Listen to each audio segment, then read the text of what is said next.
BMW Championship Day 1 is in the books. Cog Hill, Alex Miceli, Jeff Rude. Justin Rose shoots 63 on a golf course that Dustin Johnson, the bomber and the defending champion, said is long and hard. 39 degrees at 7 this morning, 52 when they teed off, and he shoots 63. You a weatherman all of a sudden? I'm a numbers man like you. Ah, okay. I just don't wear a bow tie for effect. Ah, I see. Well, you know what? Let's put it this way. The 63, probably, if there's anything that's been said this week about is this a U.S. Open venue, the 63 probably was the most explicit in the fact that you can score out here. So all this other stuff we've been hearing, I don't really know how that fits into the equation. But Mike Davis saying, wait, 63 and 265s? Probably not the place I'm looking for a U.S. Open. Maybe Reese Jones needs to come back here and to make the greens more difficult. Well, I mean, if possible. And then Phil would skip the U.S. Open if that were the case. All right, let's talk about that for a minute. Yesterday was a big deal because Phil piled on. Give him 15 yards for piling on, ripping another Reese Jones layout, ripping this again. Steve Stricker said that he hopes the Gem6 get their money back from Reese. I'm sure that check is cash and he's not going to give a full rebate. But, you know, the golf course looks good, but maybe some of the greens are going to need to be redone, and I'm told that they will be. Your take on this golf course? Well, my take on this golf course is, as for a normal player like us, this is a very, very difficult golf course. Because of the approach shots, some pins are tough. Just in general.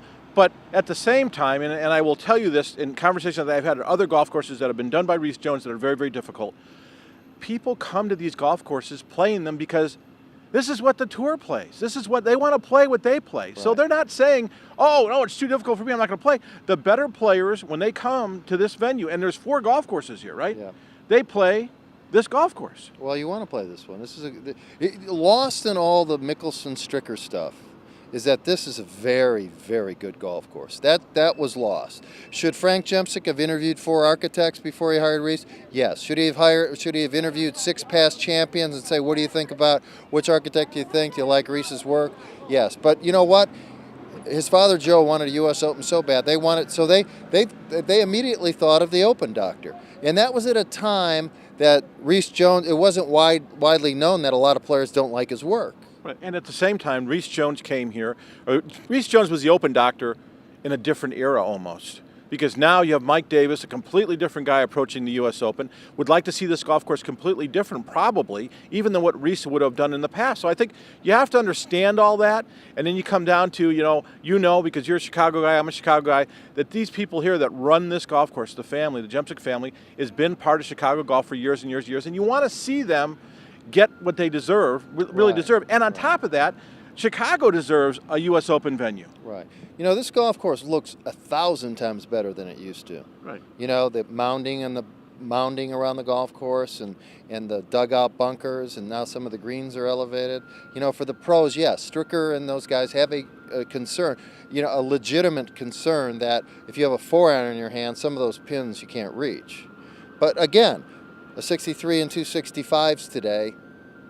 That's right. And the fact is that there are so many tee locations here, you can do anything you want with this golf course. You can. I mean, if you put the pin left on number 2, you can move the tee up and make it a 7-iron shot or whatever. So anyway, I think, all right. So Webb Simpson shanks a ball. One last topic. Shanks a ball on 18 today. He says on the range, I've never heard a touring pro ever say this. I've been around the block a bit, that he shanks a ball on the range every other day. Every other day. He was talking. I thought that was you up there talking about hitting hosel rockets. Let me just tell you what right now. If I shank a ball on the range, I'm shattered for weeks. You are? I just I can't. I don't know. When I go out on the first tee, I'm like, oh my! I remember that shank. You just can't forget that shank. How can you forget that shank? Well, but he shakes it off. But every other day, the guy's leading the FedEx. He's number 1 on the all-around stat, and he leads the money in the FedEx Cup points. Those guys. That's the thing about the shank, and I even hate to use the S word. Is those guys know how to fix it. They know how to shake it off. It happens to one of us, and oh, my Lord.